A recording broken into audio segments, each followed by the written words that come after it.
You are now listening to For All Nerds Show, a podcast about geek and pop culture from the perspective of people of color. For All Nerds is hosted by DJ Ben Amin and Tatiana King Jones. For All Nerds Show is a member of the Loudspeakers Network, where we always say rest in peace to our founder, Combat Jack. For All Nerds Show is powered by our listeners. Everything we do, from our podcasts, live events, our website, are all independently funded. Please continue to support us through our Patreon page at patreon.com/forallnerds. Welcome to the For All Nerds Show.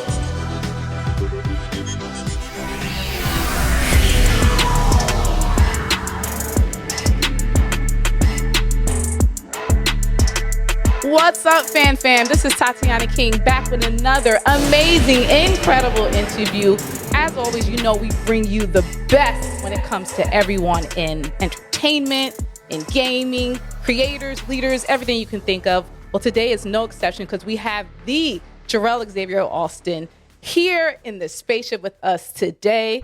He is a 16-year-old Charleston-born, Atlanta raised, let's be clear, artist, the youngest of 7 siblings, and the son of local Atlanta actress Selena M. Alston and Kareem Alston. Between acting and school, Jerel has always prioritized carving a space for himself to practice his performance skills and excel in his studies. Jerel's work ethic with his craft is truly distinct, that he is constantly hard at work. From self-takes to acting and writing classes, Jerel can be most recently seen on BMF, Black Mafia Family, Season 3, which follows the inspiring two legends of two brothers from Detroit, Big Meech and Southwest T. Now, without further ado, we're going to speak more with Jerel. How are you, Jerel? I'm doing good. Thank you for having me on the podcast. Of course. Thank you so much for coming. Thank you, Miss Selena, for answering our calls to have you on this show. We are really super excited to speak to you because you really represent everything that For All Nerds is about. You're a young Black creator, a Black leader, and someone who wants to do good in this world. You have a craft, you have a passion, and you want people to see that, right? You want to grow in this space. And I've read up a lot about you. I've watched your clips, watched all the stuff that you've done. And I learned that it was your mom who got you and introduced you into acting, right? And, when that happens, a lot of times the kids are not sure whether they want to do it. And sometimes they're like, I really love this. Was there a particular project or a script that you worked on or learned where you were like, yo, I really love being an actor? I think it was probably the first time. Actually, it wasn't a particular script, but it was the first time I had done improv in my acting class. And it was just like, I had a lot of fun doing it because it was just, I got to explore things that I didn't usually get to explore. And so it was just fun being able to just pretty much do whatever with anything and not be denied about it and just go have it. That's it. You said it was improv. Do you remember what the prompt was? Or what they made you do? I think one of the games, it was this one game called Driver's Seat where it was 4 people and the chairs were set up like you were inside of a car. And as soon as somebody would enter the car, you would have to change, everybody in the car would have to change into that emotion. That was just really fun to me. Oh, that's really cool. I like that. And it kind of keeps you on your feet, right? Improv is a game, but also a learning tool as an actor that you teach yourself how to be dynamic and be able to move within any situation, any environment, right? And that is clear in your body of work thus far. Even though you're young, you've done some very notable, some heavy work. I know you were in the Aretha Franklin biopic, Respect. You were in The Crowded Room, which was led by Tom Holland. You're already on an incredible path with diverse roles. And because of that, I was just like, wow, you're doing a lot of serious type things. Is there anything inside you that goes, you know what, I want to go lighter? Maybe I want to do something comedy. Or do you really feel like you are a dramatic actor? I 100% would not consider myself a dramatic actor at all. I think I can do it, but I say I'm more, and when I act, I think I'm more with the natural stuff, the more realistic stuff that happens more rather than just the emotional stuff, because I wouldn't consider myself an emotional person or an emotional actor. So yeah, 100%. I think if I had the chance to go lighter, 100% would. But if it's cool if I stay inside of drama, clearly people like it. Yeah, yeah. You said you wouldn't consider yourself an emotional person, but you are an incredibly emotional actor. Like you are able to draw out, and this is the feedback I've gotten because you were actually a fan cast, almost like fans had asked us to interview you because they just felt that you were so powerful in how you expressed your character, expressed emotion, and was just going through things. So I mean, and I think that also talks to the fact that people don't know how to separate the character from the person, right? So how are you able to balance that? Like you said, you feel like you're personally you're not that emotional, but obviously you have some emotional roles. How do you able to make that balance? I think what I do is I just remember that I am still playing a character, no matter how like similar me and Kevin are, because me and Kevin, we are 100% like very similar with how we would be as people. So when I'm acting, I would just act as if it was me, and like I would just think like, oh, how would I react in this situation? But then I still remember, oh, okay, this is just it's just a show, and so it's cool. Like I just Yeah. Yeah, yeah. Okay. Well, I'm glad you mentioned Kevin because, like, obviously, the biggest thing on the plate right now is the fact that with season 3 of BMF with Kevin, you, eh, Kevin Bryan, actually. Um, Before we get like too deep into the really heavy stuff, I just wanted to know, just as you're working with actors like Steve Harris, who played Kevin's dad, Von Bryant, and Cynthia Bailey, who played your mom, Gloria Bryant, or Kevin's mom, Gloria Bryant. How was it building that relationship with them, like off and on the camera? it was definitely an experience. Like on Yeah. on camera or when we're like working, Steve is 100%. I consider him like a secondary director. He's very professional and he wants things done fast. And he makes little suggestions about the show that not Mm. many people would notice, but it definitely does help when acting out stuff. And then off the camera, nicest person in the world. But no, I'm not supposed to say that. He said he likes to keep his reputation. His reputation as a mean guy, but Yeah, now he's a teddy bear. but no, he's a really nice person. Okay. And what about with Miss Cynthia? Cynthia, I actually never got to act with her, but Oh, yeah. we were both really sad about that. I see her. The first time I had seen her was at the premiere, and first thing she was like, "Oh my gosh, I'm so disappointed I never got to act with you." And so, she just seems like a really nice person. And I had done an interview with her, and she was talking about how this is pretty much her starting thing with breaking out of just other things that she had done in the past with acting, and she's trying to get more into stuff like this. But I think she 100%. This is a good start, 100%. Yeah, yeah. And how does that make you feel just as a young actor where I mean, it seems like they both took you very seriously, right? Sometimes because when we're young, people will look at us like, "Oh, you don't know anything. Like you just, I'm the elder and I know everything there is to know." And you're just like it seems like they respected you and they respected how you were approaching the situation. How did you feel about that? It caught me a little off guard actually. The Mm. like I would be on set and anything I'd say, like I wouldn't expect it to be brushed off, but like I wouldn't expect them to take it as seriously as they took it with things that I had said. But they Yeah. definitely they took it like it was an adult saying, I appreciate that a lot. Okay, so people were like really listening to your thoughts and your input. And but you just mentioned also like Steve, he was kind of like almost a secondary director. Do you think that like that's something you're going to take away going forward or you just think it just depends on the project? I think both 100%. I think Yeah. because what I'm gonna take away from that is definitely just the professionality of it and Yeah. how he was trying to get the work done, but he was also having fun doing the work. And I think that's something I 100% could take away from what he was doing, like on set. So learn to have more fun while you're deep in a role. Like I know you mentioned a lot people like DiCaprio, you mentioned Denzel, like as like almost I guess role models in terms of the acting craft, right? What made you choose them? Because those are some men who have a crazy deep history in acting. I chose them because first of all, I had grown up watching both of them and Yeah, I always loved their work, but it's just something like where the reputation that they have is you see them in the movie and you automatically assume it's going to be a great movie, or like see them in a show project you automatically assume it's going to be a great project. And it's yeah. also that versatility that they have that I've always tried to reach. And things like that is just why I chose those two in particular. and just, I just enjoy Yeah. them as actors. Yeah. What's your favorite roles of theirs, or what movies of theirs? For Leonardo DiCaprio, I say Mhm. Shutter Island. That's Mm. Leonardo DiCaprio. And then for Denzel, it's basic, but Training Day, basically. But You're 16, right? I'm 15. Oh, 15, excuse me. Oh, It's fine.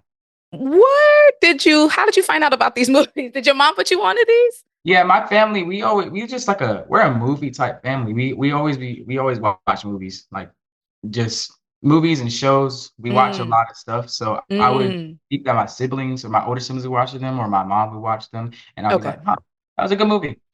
I'm gonna Okay. watch it." Also, so you were like really looking at these films critically, like, okay, okay, I could see how, they blocked this scene and how, like, I can imagine you sitting there, like, really going in.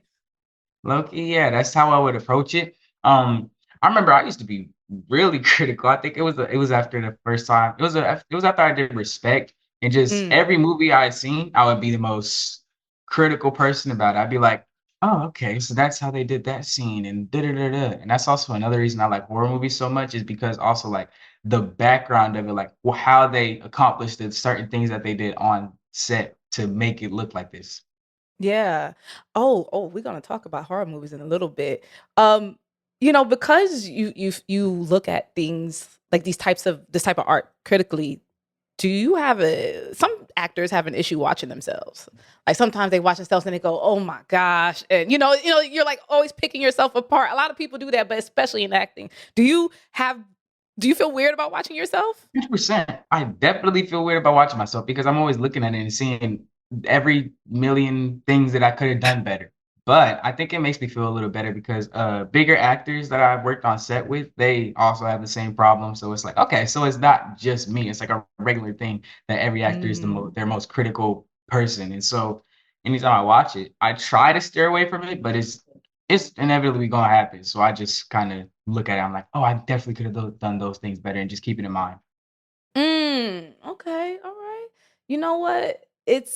I think people really need to see the things that you've done so far, because I do believe you deserve more recognition and more of a spotlight being shown on young actors like you, and get you more opportunity to do all the different things that you want to do. Like you mentioned horror, like what makes you passionate about horror specifically? Like, for the record, I don't like horror. I'm not, and I'll be clear. I mean, like the stuff where it's like gore and blood, and it's always like, someone's trying to jump out and scare you. I like maybe more psychological stuff, like, Final Destination type stuff. Mhm. What about you? I like all genres of horror. I think my top two, 100% psychological horror and gory horror. The gory horror because I also grew up watching horror a lot because my mom also loves horror, so I would watch it all the time. And my dad hates gore, but Yeah, I don't like I it. was fascinated with it in like movies and stuff because it's just it just takes so much resources and so much for them to do to just even like film one type of gory scene. So I'm just like, wow, that's really cool. And also with psychological horror, it's just because like it's the type of movies where after you watch it and the credits are rolling, you just sit there for like, you're like, what, 10, 15 minutes? Like, wow, what did I Yeah. just watch? But like, it Like, was what so did I good. just watch? Or in my case, when I was coming up, Final Destination was the movie. I'm like, this can actually happen. So it's really it's kind of insane. And within like that horror genre, like what was there, like, if you think about it, like think of like one of your favorite horror movies, or any, name one that you would have want to play in. Like if you could have cast yourself in it. I don't know exactly how they would fit me into it, but my favorite horror Mhm. movie of all time, Hereditary, it's just really, really, Oh. really good. I would love to just have been in there just to see like all the outtakes, even just different things that they didn't use, and any places that they input improv, just to see like, oh wow, I didn't know that. Yeah, Never yeah. know that. Things like that. Yeah. Well, you're also like you working on your own writing, right? Maybe you should write like a spec script of horror, and like you put yourself in it. You know what I mean? Yeah, maybe. I mean, I'm also very critical about my writing too. I don't know why. Just anytime I finish writing something, Mhm. as I'm writing it, I'm like 13 pages in. I'm like, wow, this is really good, and I reread it. I'm like, Well, everything about this is terrible. And You sound like every writer. No, I'm a writer too. So is my podcast partner. We look at our stuff and goes, "This is trash," but someone else may read it and be like, "This is the most incredible thing I've ever read before in my life or ever seen before."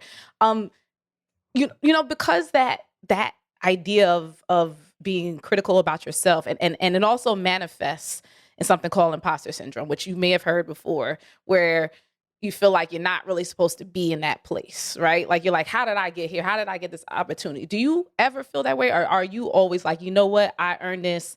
I'm where I'm supposed to be. nah, I don't. I feel I have a lot of imposter syndrome sometimes, I think, because like I look at like all the accolades that I'm getting, I'm like, I mean, was it that good? Like, did I really do that good? I don't really think so. I think it was good for like a good job, Jerel. A little bit, but you know. Yeah, yeah. Mm, But the accolades though. And the OGs telling you that you got it. Like, yeah. you think like that's a good counteraction to that, like something to be like, you know what, I may be feeling the way, I may be even feeling scared, but I'm gonna do it scared. I'm gonna keep going because I'm Jerel and I need my opportunities. Like, you got to keep moving forward, right? I think one thing that's pushing me is just the amount of people now that I have to like have Yes. success now because like the amount of people that's like, wow, you're gonna be something. Now I gotta be something. Like this is just I was planning on it before, but now more than ever, like 90%, I gotta show that I definitely can. Like that wasn't wrong. Yeah, yeah. You are more than something. You are a star. You really are. And I want you to understand that. Like, I'm sure you've hear it here and there in different ways, but I hope that you're like really taking that to heart and feeling that for yourself, because everybody's their own star, right? Everybody's the main character, right? That's what they say. But like, I think it's important, like if no one has said this yet, to really recognize your light and let your light shine. Like, even if it just feels weird or you're just like, I don't know, man, I don't know about this, just keep doing it, because it's always what always happens is everybody else catches up. Like, you may do something and people will be like, oh, that was whack, or oh, I don't know about that. But people then catch up to you after the fact and they go, you know what he did was actually kind of fire. Like, and I don't know if you've ever even experienced that, where like someone was just like downing you and then they came back like, you know what, he actually was right. Yeah, I'm hoping one day though. But I just Yeah. yeah. That's all right. Because when we just getting back to Kevin for a little bit, he's gone through a multitude of like traumatizing experience. And like, even though this is fiction, I know this can take a toll on yourself as an actor, right? Because you're able to, you mentioned earlier, you're able to separate, but you're still dealing with very heavy concepts. Did the production team or anybody in the team provide like counseling or someone to talk to based on these situations that Kevin was facing? I think they definitely everybody played their own part, like anybody to the cameraman, the Mm. audio people, like anybody, they all just made sure that I was okay. Like after recording the scene, be like, you good? Just like making sure that I'm actually okay and just like asking things and just providing me just assurance and just showing like, oh yeah, you're gonna be fine. Now let's run back. Things like that.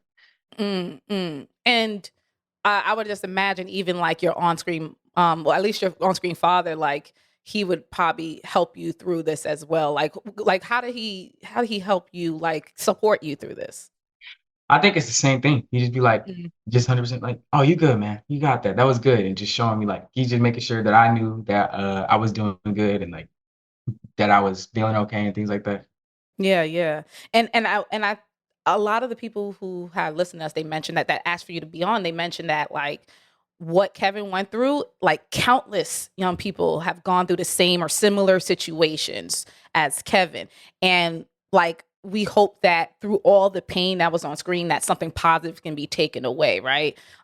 Unfortunately, like you had scenes we saw with Kevin, like, so too many innocent youth is like taken down, right? By like neglect, by from parents, their family, their friends, the system, education, sometimes school. Like, how do you feel about your impact that you've been having on people, and what positive do you think people could take away? I feel like especially even since last season, I think Hmm. people have always been talking about like how, oh, you did so good in showing like how bad bullying is and like how this is like not a good thing. And I think that's a positive people could take away from it. It just Yeah. bullying is like a real issue. Like it's 100%. It should be taken serious because like in extreme cases, this is what it could lead up to, and things may be worse than this. And like I think that's a positive that could show that people stop and think about it. Like, oh, maybe I should take this more seriously and just talk to people that are going through this, make sure they're actually doing okay, and they need like if they need help, I can show them help, things like that. Absolutely, absolutely. Speaking of takeaways, a different form of takeaway. Because this is your last season, did you actually take anything away from the set as a souvenir? I know a lot of people do that, like a reminder of your time. I think what I took away was they gave me a jacket, a BMF jacket, and they Nice. gave me a vinyl too, and I took that away from it. And then we did like after death care, like every time a character dies, they have like a photo shoot with angel wings, and so I got to do that. Wait, like the hood photo shoot with like the or like like it's like airbrush clouds and stuff. Yeah, it's like a yearbook photo, but like for Oh, everybody who died. oh my goodness! So you got that? Are you gonna? Did you post that yet? Or are they gonna post that? No idea. Oh, okay, that'd be cool if they posted that. Okay, sad, but I want them to post that.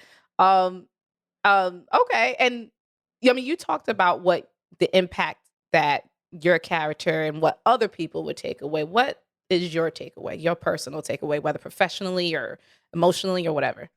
My takeaway is like I really can affect people like in this space. And also BMF is a lot bigger than I thought. I Hmm. learned that last season. I think it was right after it came out. And I was at the fair and people were coming up to me like, "Oh, you're Kevin." I'm like, "Okay, wait. So you know who I am." I remember one experience in particular. I was with my friends, like a whole group of my friends, and we were at one of those games where like you throw the ball and like at the cups. And then he looked at me like my friends were asking for like a just a free one. They was like, "Come on, like slide one." And so I was standing there, and he looked at me. He was like, "You're an actor, right?" And I was like, "Yeah, I'll slide you one." Cool experience in my life. I was What? so cool, and so I got to do it. Still lost the game, but it was cool. It was cool. And Was so that yeah, the it's just first time you were like recognized like that? the first time I was recognized was at the fair. But it was earlier in the day. I got recognized a lot that day, but it was earlier in the day. I was standing in a line, and the people in front of me just asked for a picture. I was like, "Oh, wow, that's pretty cool." So it was cool. Were you like, why me? Why you bought me? Or were you excited? I feel like that would be exciting. I was excited. I was excited. I'm always excited anytime I get recognized because it's just like, so they really be watching my stuff, They huh? be watching. It's real. People, we are real. These people who are watching you and applauding you and supporting you are real, and we want you to win for sure. Okay, I love that. And like at the fair of all places, was your friends Mhm. like, yeah, that's my friend? Yes, it was like, Jerel, you really famous. No, your friends are always the best. The ones that are really behind you, 100% 10 toes. They be like, yeah, that's my friend. What's up? I love that. I love that. With Kevin's character, like, yeah, there's a lot of the down parts that happen with him, the things that were sad and very also depressing, to be honest. But there were also some lights. Like you got to see the fact that he was into comics and into like a lot of stuff that you personally are into as well. And I also saw that Kevin would draw superheroes. Were you the one actually making those drawings? No, unfortunately, I cannot Oh, draw. okay. Oh, okay. That's all right. But who can you reveal who helped you, who did it, and how that I think worked? it might have been, I don't know. I might be spreading misinformation, but it Hmm. might have been writers or directors or just Oh, somebody on set. I did get to color it though.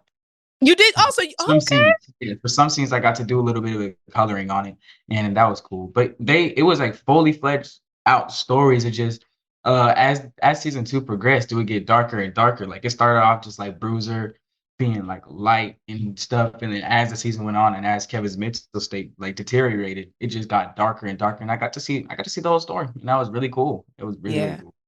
That's like very meta, like life imitating art Yeah. and then happening again like on screen. Like that's actually really cool too. All right, so we're not 100%, but someone within the cast, not the cast, but the crew or writers potentially was drawing this and also helping making the stories. Did you have any input on that, or it was just like, yo, I made something. Do you like this? Yeah, it was like that. But it's because they had already had Kevin's story written out, and Bruiser was Okay. really imitating, because I think for one of the comics was just Bruiser had accidentally killed his love interest, and then it That was happens a Kevin lot. accidentally killing his bully. Yeah. Bruiser was really sad about it. Kevin was obviously really sad about it. So it was just like Yeah. so cool how they like tied that together.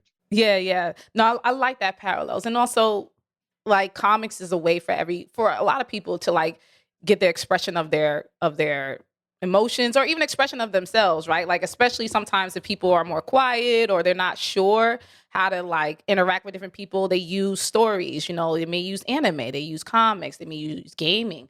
Um you are also a big anime person. Yes, 100%. I love anime.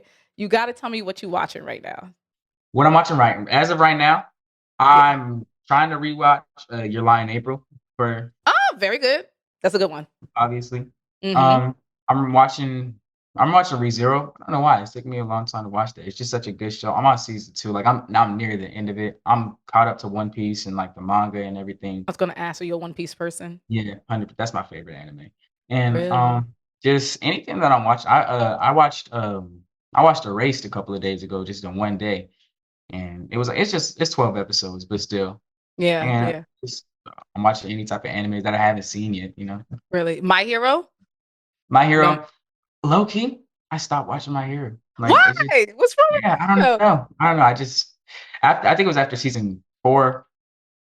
Yeah, it was after season 4. It was a fight between Class 1A and Class 1B, and Okay. I was like, yeah, I'm just gonna. In your defense, it does kind of go a little weird after that. Like it's like a lot of filler type stuff after that, but it picks up again. So I don't know. Maybe give it another try.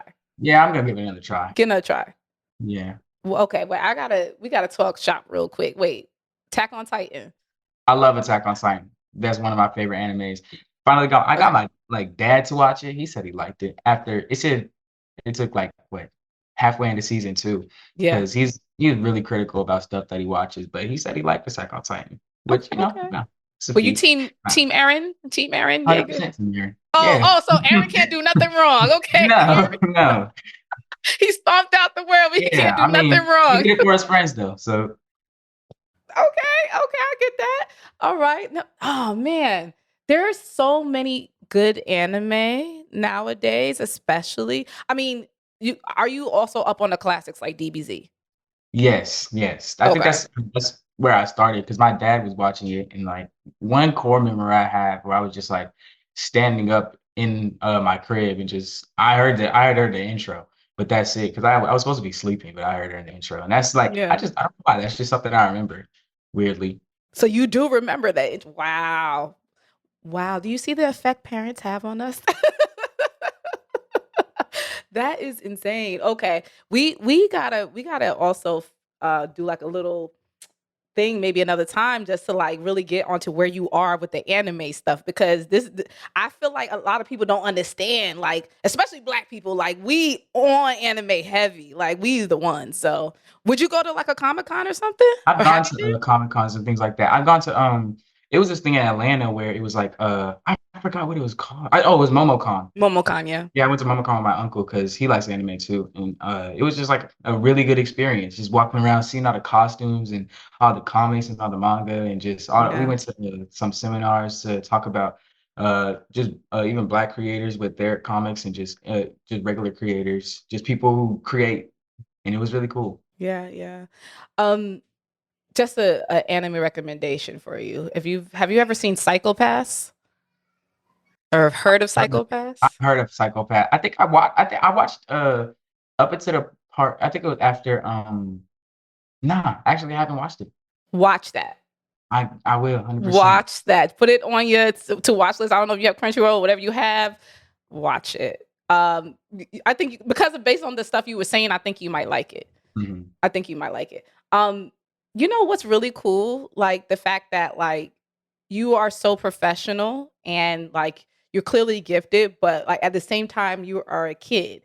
And I think people forget that, especially when they see black kids, they tend to make them want to, age them up and like have to go through life so quick and grow up too fast.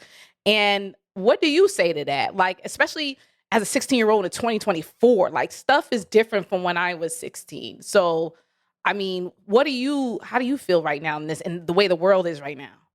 I say it's still like you can feel that you're being a kid, but I think it's speeding up the process of growing up a little bit. Like being a Mm, kid, 2024, it's just like a lot of people are just speeding up the maturity level or maturity process. But I think I've gotten really lucky because I have the most free time in the world, so I always have time to just be doing something or watching something yeah, and or listening to music and stuff like that. And so I think I've gotten time to just experience having a childhood, especially good. since like I have all the other siblings who have done it. So like I know what to do. That's excellent. That's excellent. What music? What's your favorite music? Like, what's your favorite artist? Artist Kendrick. Kendrick Lamar. And also the second place is JID for me. Okay, I actually just came from Dreamville this past weekend. Yeah. It was you would have loved it. But wait a minute. So what did you think about the whole diss situation? Wow. I'm 100% on Team Kendrick. It's Yeah. just like and then J. Cole responding and apologizing. That's just I mean it's Kendrick. I don't blame him. It's Kendrick. Oh, But so yeah, you're like it he was did the right thing. yeah, I think so. And plus, that just opens up another door for them to potentially make a collab album. I don't know if they're going to do it after this, but hopefully. What if Kendrick just comes back and disses him anyway? I mean, J. Cole said he would just take it, but like, what if that happens? I mean, I'm gonna listen to it. I'm gonna bump the song. You like, sorry to J. Cole, sorry to this man, but I love it. I love it. All right. You are such an incredible young creator. I really appreciate you and everything that you've been doing. And I love that you're so self-aware. I think that it's also super duper important. A lot of people don't even realize at any age, like sometimes people just don't realize like how they affect other people Mhm. or like how anything you do could have later implications. How do you move in the world like with that understanding? I think my parents, 100%, they said that all the time, and so it's just kind of been like jammed into my brain. Like I always think about like what I'm doing. Sometimes it's not still not the smartest thing, like, You're but young. still It's okay. I think about like the future implications of what I'm doing, and just like Yeah. I always try to do the right thing just to do something to uplift somebody because that could make somebody's day. And that's always my implications in what I'm doing. Absolutely. All right. I really appreciated this conversation.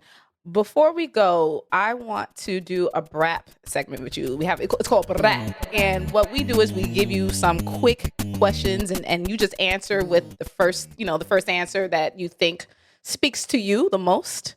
Whatever you like, and I might ask you why, or I might just keep going. All right, you ready? Mhm. All right. First question: Magneto or Professor X? Professor X. My middle name is Xavier, so my name was supposed to be Charles Xavier. Are you serious? Yes. Was that your dad's or your mom's idea? That was my that was my dad's dad. So that was my grandpa, and they was going to name me Charles Xavier. But he put the Xavier part, so it was my dad's Right. Xavier. Wait, did he do that specifically as an homage? I mean, yes, your grandpa, but Yes. as an homage to Professor I X? did Master Professor X, yeah. Oh, that's fire. You should still do it anyway. You should still tell people that's your whole name. You gotta say the whole thing. I love And my it. name Okay. is Jerel because it sounds like Superman's dad, Jor-El. Jorel. Mhm. Wait a minute. Your parents is T. I love this. Look, this is what we live for. We live for comics and everything in fandom. So that is an amazing. Oh, you are a superhero. Look at that. Just already. That's also what you should probably go for a superhero movie. I'm saying, trying to. Right. People have been saying like I look like Miles Morales. I was gonna say you wanna be Miles. You know what I'm saying? And listen, it could be live action, it could be animation where you do voice, Yeah. like expand your thoughts of what this can be. Like you would be incredible in that space. Okay, cool. Okay, I have another question for you: Superman or Batman? Batman. You said that way too fast. Wait, I've you always been team you think Batman. Superman? Why you don't like I Superman? like Superman, but I've always just liked Batman more. I think it's just because the first one I had heard of was Superman, but then I got more into Batman, and I just always been reading his comics more, and just Mm, he's just I think he's a cooler character because he's doing all of this without a single superpower, and he's still on like the top of just the power scaling thing, and just like he's still a threat to people who could blow up planets. And I think like wow, you could do that as a regular human. That's cool. This is true. Okay, I'm gonna test your horror knowledge real quick, or your horror passions. Let's see. Between the three, Mike Myers, Freddy, or Jason? Who's winning in the fight? Who's winning the fight? Who you picking? Whatever. I got Jason. You got Jason? Why Jason? Because so I'm talking like in a fight. So Jason already beaten Freddy Krueger before, right? Well, I mean, kind of. I count it as a win. You count it as a win, okay. Right. And I don't know what he's doing. I don't know if Michael Myers is gonna do anything. I don't know if Michael Myers is doing anything to Freddy. You don't think Mike got hands? I don't think Michael Myers can hang with Jason. I think Jason is 100% the stronger one. He's had just better feats, and Michael Myers, he can still get cut. Like he don't got regeneration. He does, obviously. I was gonna say he's really hard to kill, but he can die. And I think that's why I got Jason. Because Jason, he can die still, but he's already dead. He's a zombie. So it's gonna be 10 times harder to kill him, with just like a knife from bare hands. All right, solid reasoning. I'll give you that. Excellent job. What's your favorite comic book or comic book hero? My favorite comic book hero is Batman, but my favorite comic book, I have to say, DC Zombies or Marvel Zombies. One of those two. Ooh. Do you watch What If on Disney Plus? You saw that zombie episode was crazy. That was really good. Good. Like the way it ended that. Yeah. Oh man, that's crazy. All right. In any movie or story or TV show, what character's death hurt you the most? You can't say your own character. I think it was in Better Call Saul. I think it was, I forgot. Oh, it was Howard's death. I'm sorry not spoiled anybody, but Howard's death. That messed you up. That was so unexpected. Like I didn't know they was going to do that. That was really good. It's such a good show in general. Like I think that's up the ranks of one of my favorite shows. So. Yeah. Mm-hmm. Okay. Your favorite superhero movie of all time? Here's a weird movie. I gotta think about this one. My brain. Take your time. Take your time.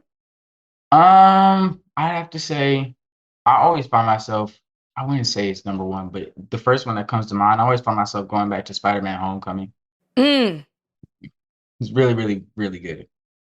It's exceptional. It's one of the more exceptional ones, right? Okay, excellent. Star Wars or Star Trek? Star Wars.